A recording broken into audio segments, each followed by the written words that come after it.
We'll have this one today and one final one tomorrow. Today we have a special guest, Dr. Taylor, who was the chair of the nominating committee. So have your questions ready for that involve the nominating committee. Before, as usual, I'll give you a press briefing of what happened today, and then we will move into this. We had the last few items of the church manual. There was a question whether the delegates would be able to get through the church manual items, and they did. And these were the items that they went through. 401, the amendment expresses the importance of pastoral training, or pastors training local leadership and mission in church work. And a question was asked, is digital evangelism the duty of the pastor?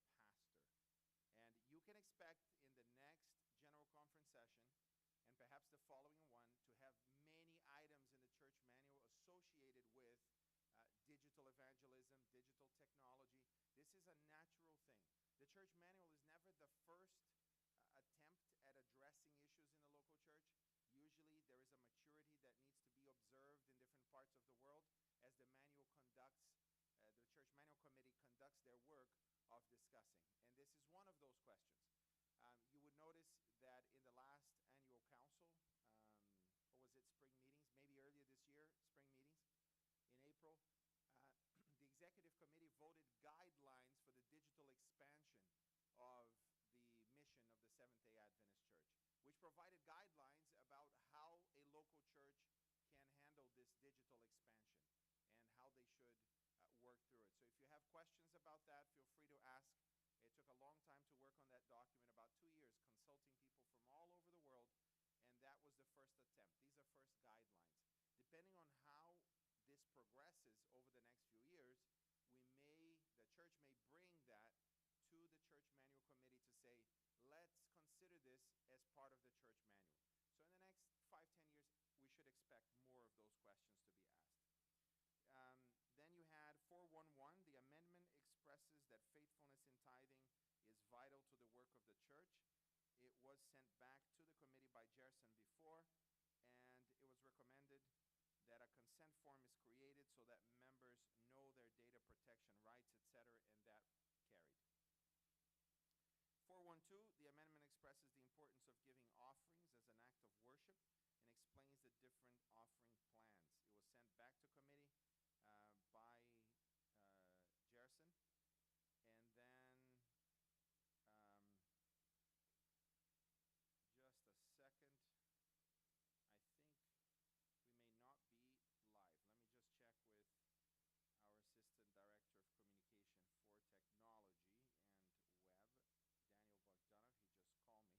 There is no sound on the live stream, I am told. So can we double check on that? Please. There would be nothing more boring than a press conference that you cannot hear.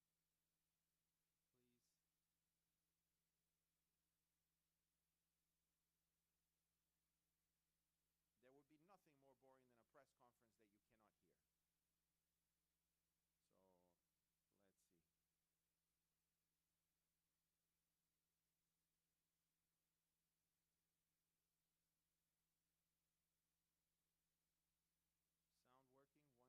Sound working? 1, 2, 3. Testing. Testing. 1, 2, 3. Testing sound. 1, 2, 3. It's very low. Now people can hear, but it's very low. Okay, 1, 2, 3. Testing. 1, 2, 3. Testing. I know that if you're watching this from home live, we are just having some issues with sound. But now back, and now it's normal. So let's start the whole thing again, but I won't go through item by item. We'll just provide a broad highlight. Welcome to another press conference. We have today and tomorrow, the last 2 press conferences. Thank you for external media and internal media that have come here every day to ask great questions. Later in this press conference, we have Dr. Taylor, who was the chair of the nominating committee. He'll be answering questions about that in a few moments. But before then, we finally managed to finish all the church manual items on the floor. That happened this morning. If you are interested in finding the comments from the delegates and the relevance of these changes, feel free to go and watch the stream or just follow Adventist News on X, and you will be able to see that there. Also, Adventist Review has been doing a great coverage of all these stories, and you can read about it. Tomorrow, it's confirmed that 4:30 we'll start a press conference with Gerson Santos, who is an associate secretary. He is the secretary of the church board, of the church manual committee. So if you have questions about the church manual and the significance of the changes that were made, he's going to be here tomorrow, and you can ask him those questions. If you have different questions at home, feel free to ask. We read all the comments, and we invite you to participate that way. Okay, so today we finished that. We also had discussions on our unity in the Spirit, which is one of the pillars of our strategic committee. Delegates discussed that very broadly.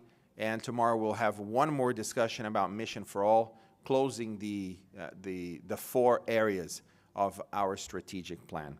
So without further ado, I would like to invite Dr. Taylor to join us here, please. And please have your questions ready.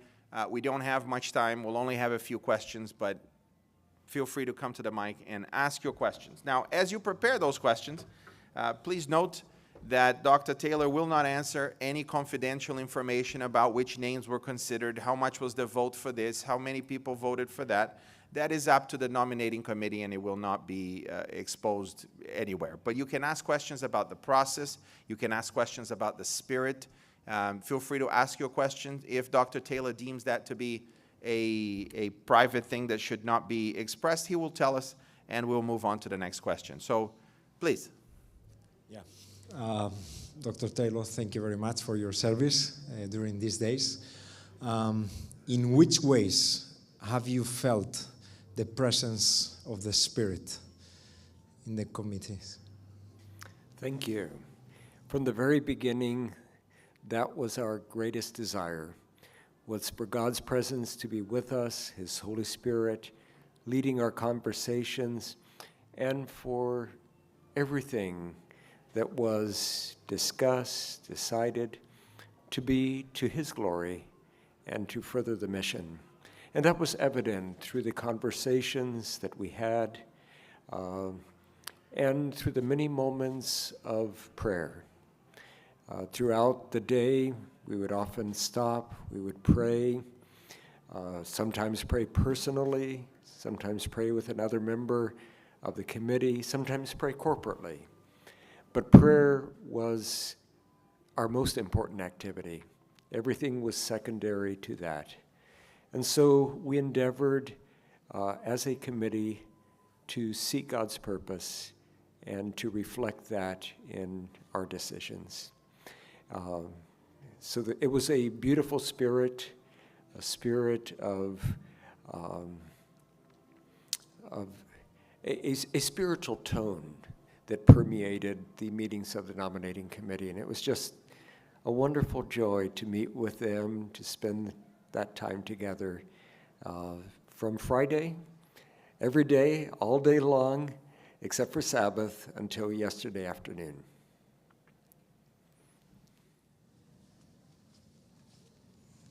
Samuel Gervin with Spectrum Magazine. I didn't expect you to be here, so I'm glad you're here. But I was wondering if you might shed some light on how the committee process works. The initial elections, of course, are president, secretary, and treasurer, but you start to get into these specific departments where there are different qualifications required.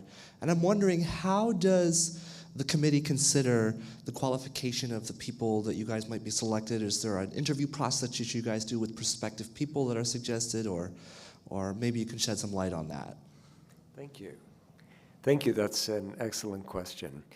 The process, as you mentioned, does start with the General Conference officers and moves through vice presidents, then division presidents, division officers, then moves to departments, department leaders, directors typically, and then associates of those departments. So for each of those positions, there is a job description that had been prepared that was shared on the screen with the members of the nominating committee so that they would know what are the qualifications. In the case of the departments, often the department director would join us for the associates, for example, and would mention or highlight specific aspects that were key to various positions.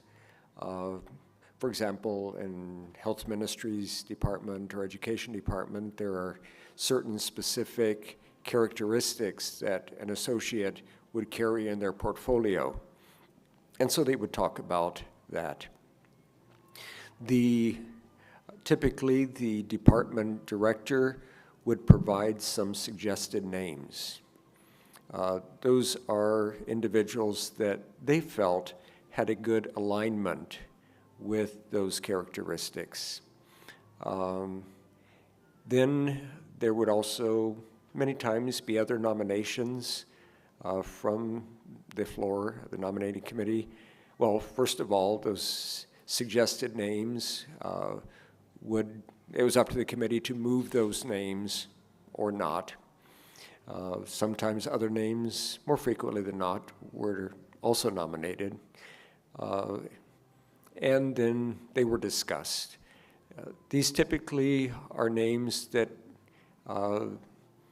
multiple individuals in the room would know those individuals, would speak to their experience, their training, and how it aligned with those. For many of them, I would say probably at least 95%.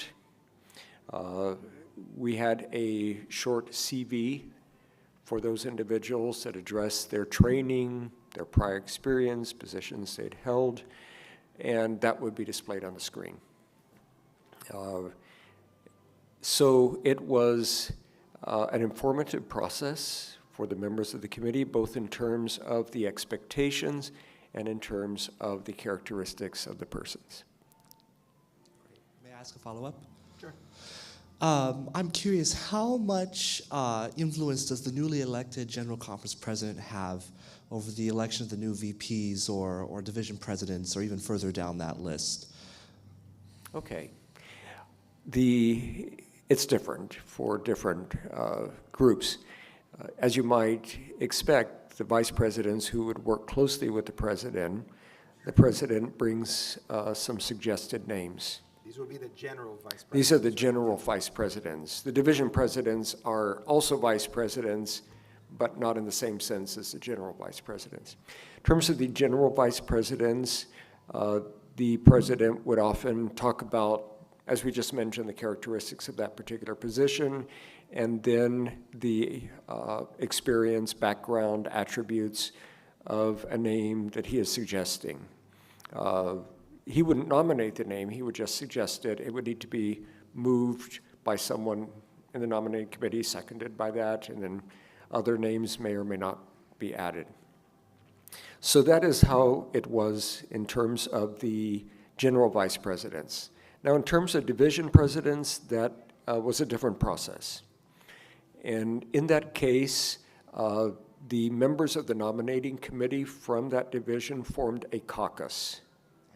And that caucus then would bring forward the name of the division president, and subsequently the next day, that now elected individual or whoever it was would meet with the caucus, as you might expect, to make some suggestions as well as to the officers that would work with the president.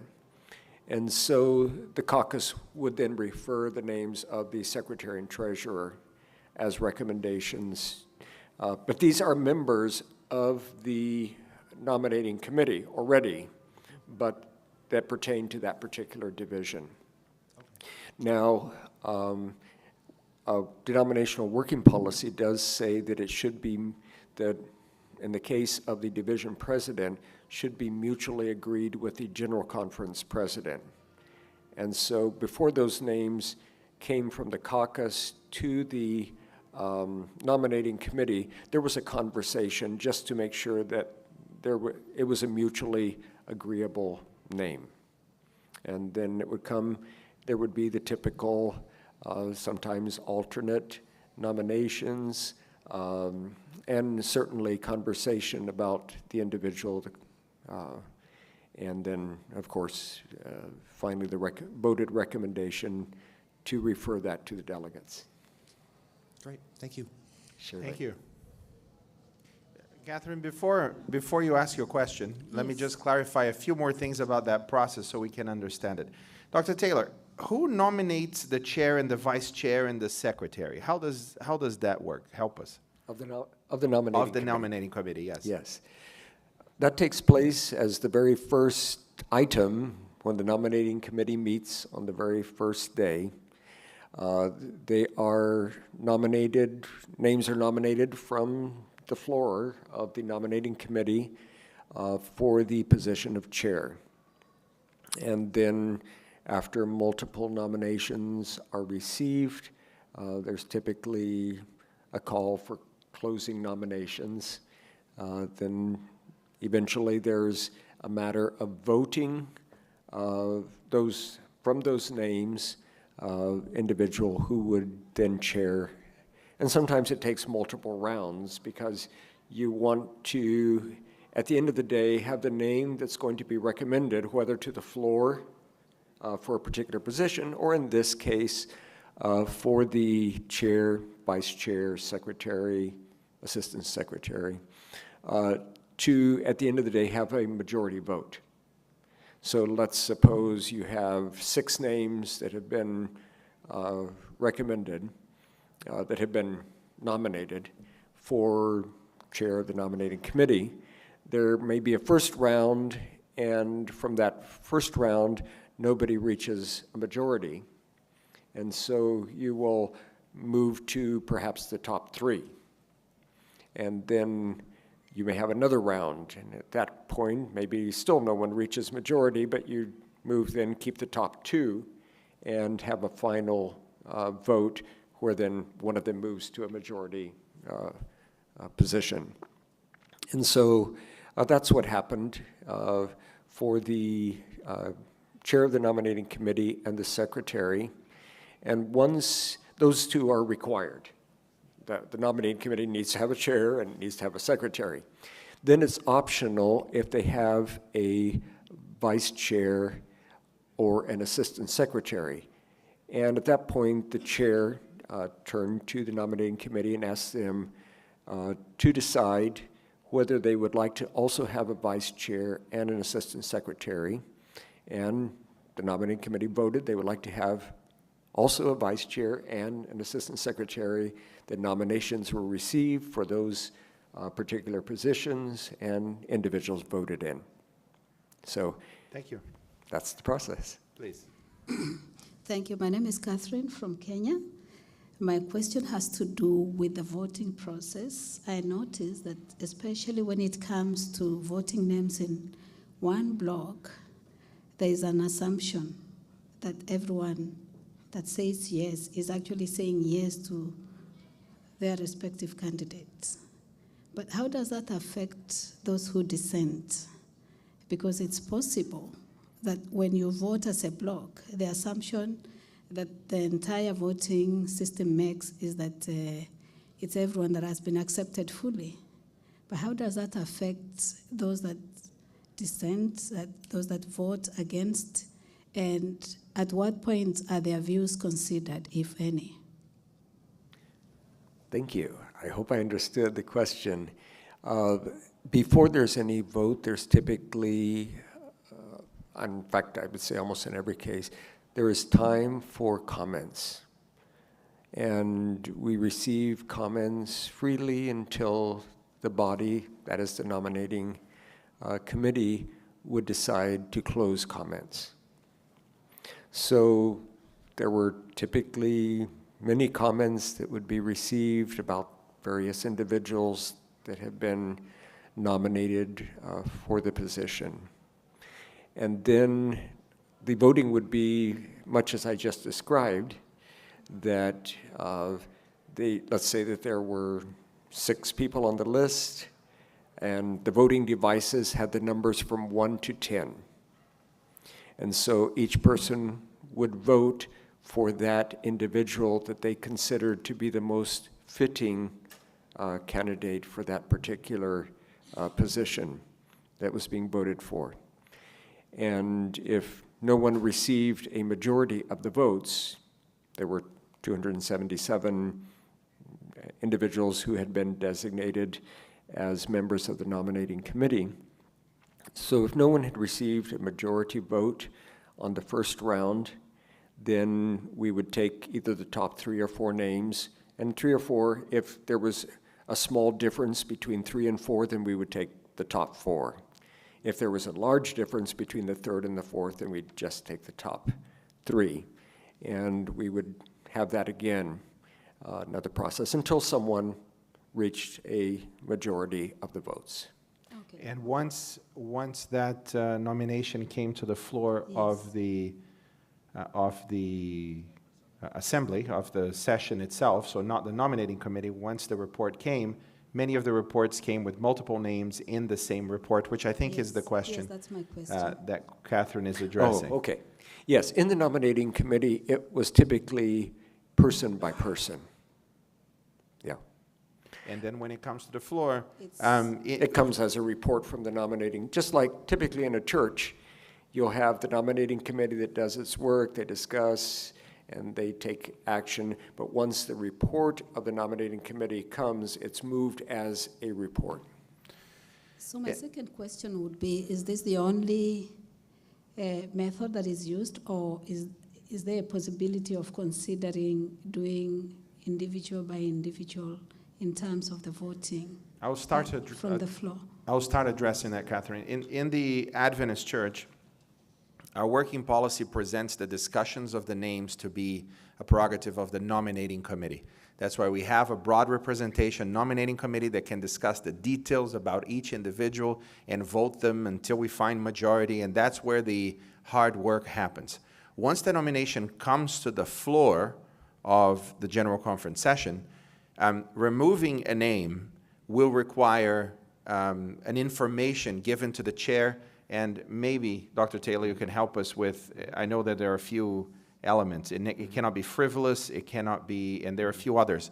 In other words, is there anything in any of the names that have been proposed that would disqualify them, either morally or otherwise, from carrying out that duty? And that then there is an opportunity on the floor for someone to mention, I would like to talk to the chair, and that happened a few times, and they came to talk to Dr. Taylor, and Dr. Taylor needs to and perhaps you could talk a little bit about that, and evaluate, perhaps with others, perhaps what is that, would that disqualify? So tell us more about that process. Surely.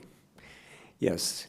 There is an opportunity if someone has a specific concern. We're talking now not in the nominating committee where we have the wide-ranging conversations, but now when it goes to the floor as a report from the nominating committee, if there is a specific concern about a given name, an individual can request to speak with the chair of the nominating committee in a private way to share that. And there was a kind of a booth on the side at the front for that purpose. And so that did take place on a couple of occasions. The chair actually requested the vice chair, the secretary, and the assistant secretary to join, just so there could be that council and not just one person making a decision. And so if certainly the matter was a matter of immorality or a serious ethical breach, that name could be referred back to the nominating committee. If it is something that is not typically of that nature, but just something about personalities, or the chair does take that under advisement, but then the process proceeds.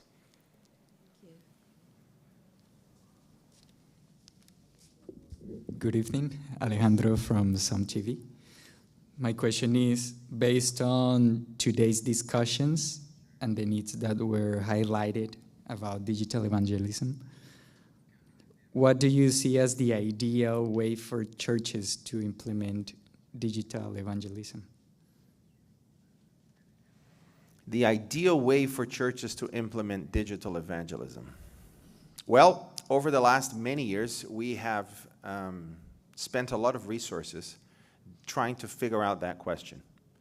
And there is a book that we recently published called Digital Strategy for Mission. I had the privilege of being one of the authors of this book. Pastor Richard Stevenson and Alyssa Truman, the new communication director, she's also one of they're both co-authors in the book. And we discussed that question at length, and you can find the answers there. But in summary here, we discovered that having relationships that directly address spirituality and pastoral care with those in an immediate local community is the most effective way to build those relationships that will add value to people's lives and give them the real hope of salvation in the second coming of Christ. And that happens through prayer. So the most effective model that we discovered, and we tested this in multiple continents, is for the local church to use ads, paid ads, to offer prayer and pastoral care to the immediate community around the church. And as people connect and ask for prayer and open their hearts, the church then prays. So if you have people that are filled with the Holy Spirit in a local church that are willing to love and to pray for those that just connected with them, there is tremendous power. We've seen God answer prayers almost immediately as that happened. And as people are invited to come to prayer meetings and allow the Holy Spirit to use that Adventist church to bless them and to help them understand God's will for their lives, they become part of that community and soon want to know more about the Bible, soon want to study more and know the will of God. So this is an area that is in the General Conference led by Karen Glassford, as it happens, sister of Dr. Taylor, who is sitting here, and she will be more than happy to hear from you and explore how that could help local churches. Thank you. Daniel Bogdanov, GC Communication. Good evening, Mr. Chair. In the GC Communication team, I'm the tech guy, so I'm curious about all the technical stuff. And my question is about the technical side of the work of nominating committee. And I think the answer could contribute to the transparency of how it all works. So if you can share with us, from technical perspective, how the process of voting is going on. Do we use the voting cards, or maybe it's election body, or maybe use some devices? So can you please share with us how that aspect of your work works? Surely. It was the latter. We each had a device that had the numbers from 1 to 10. Numbers 1 and 2, of course, were yes, no, or it could be numbers like on a list. Those were immediately received, and there was a counter that showed how many had come in. The device also told you okay once your vote had been transmitted, which was almost instantaneous. And so we would close the vote once basically no more votes were coming in, or we had reached very close to the number of appointees to the nominating committee. And then it would be displayed on the screen where everybody could see what the vote was. So it was very open, very transparent.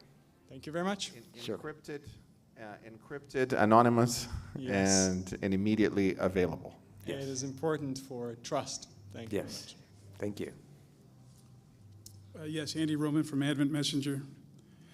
Pastor Taylor, you mentioned that there were times where you did meet with delegates to discuss a nomination, but I did notice a couple occasions when the nominations were moved, they were seconded, and a delegate would stand up and share that he had a concern. He was instructed by the chair to go and talk to the chair of the nominating committee, and then they would just immediately proceed with the vote. We did see that. We were talking about that in the press booth, that happened on more than one occasion. So my question is, while I understand there are time constraints, but does that really sound or seem like a a process that is fair when things move so quickly that it doesn't always give you an opportunity to have meaningful dialogue with our delegates? I'll take that one. I'll be happy to look at the footage because we have it all there. I don't think on any occasion a delegate desired to talk to the chair, and that was preceded by the vote without an outcome from the chair. I remember the organ many times playing and playing and playing until people shared what they had to share, and all of them did. And then the nominating committee leadership, chair and the others that the chair invited, concluded to proceed. And then we proceeded with the vote. At the beginning, I do remember that there may not have been a lot of time for people to get to the mic and to offer their comments, and so the chair extended the time before the vote came through. That was an adaptation and a change from the first few names to others later. But if you find the moments where that happened, I'll be very happy to address those where people did not have an opportunity to talk to the chair. Typically, the process would be to allow that discussion, or at least some kind of engagement with the chair of the nominating committee. Absolutely. From a local conference session, union session, and here the general conference, there should always be time for people to offer their concerns to the chair. And obviously they cannot be frivolous or malevolent and so on, but that is an important part of the process. Okay, thank you. Thank you. Thank you. Good afternoon. My name is Royston Filbert from the Caribbean Union. May you have to speak. Royston Filbert from the Caribbean Union. The church is growing, and on the floor, several of the delegates seem to believe that because growth is taking place in their territory, they ought to have representation on among the officers or departmental directors for the church at the general conference level. My question is, what safeguards did you or the committee put in place to ensure fairness and transparency in the selection process? Are you speaking about the nominating committee? Okay. Surely. Well, first of all, the members of the nominating committee were selected by their various regions, divisions, attached fields. So the 277 appointed members of the nominating committee represented the church worldwide in a representative way. So sitting with us in that room were individuals from all areas, as in divisions and attached fields of the world church. And they each had opportunity to make nominations if they would so choose for each of the various positions. And those were then discussed. So it was a very representative and transparent process. So you're suggesting that the fact that these individuals were chosen as representatives from the various caucuses around the world, that was enough to determine transparency and accountability? Correct. Okay. Thank you. Thank you. Thank you. And that's all we have time for, Dr. Taylor. Thank you so much for attending our press conference here. Thank you, our journalists, for asking those questions and for engaging with us. And thank you at home. We have had many more views than we anticipated for these press conferences. We thank you for watching and following closely. And tomorrow will be the last one. I promise you, I will not be sad to have the last one. These have been a lot of work going through, and at some point in general conference session, you enjoy it, but you really want it to end. And we are coming to that point. Looking forward to Sabbath. Of course, you can follow live. We'll have a wonderful day.